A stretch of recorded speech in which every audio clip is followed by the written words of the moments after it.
and that means then the final item on our agenda is the notice of motion on ending indefinite immigration detention.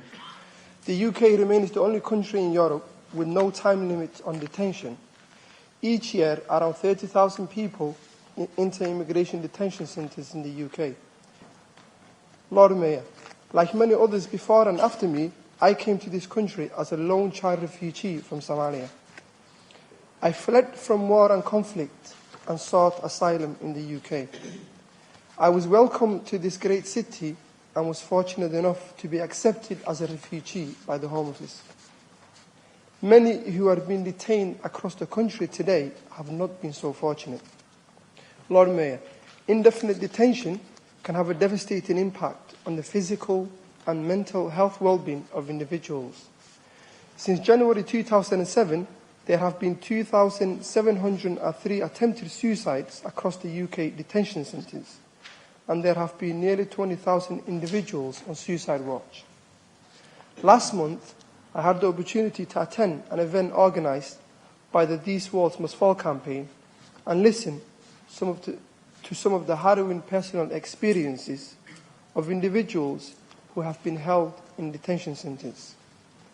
They spoke about conditions akin to that you find in prisons. It is time for the government to take a different approach. Lord Mayor, if this motion is carried, our council will become the first council in the UK to pass such a motion, calling on the government to end indefinite immigration detention. I think what's important about this motion is that it goes to the heart of what we are as human beings. It's about our humanity and about doing what is right and just.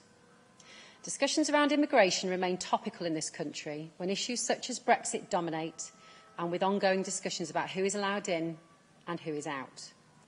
On detention, the Shaw report, written by the former Prisons and Probation Ombudsman, released in early 2017, highlighted many weaknesses and failures in the current system. Shaw described detention as in and of itself undermining welfare and contributing to vulnerability, making the problem far worse than improving the situation.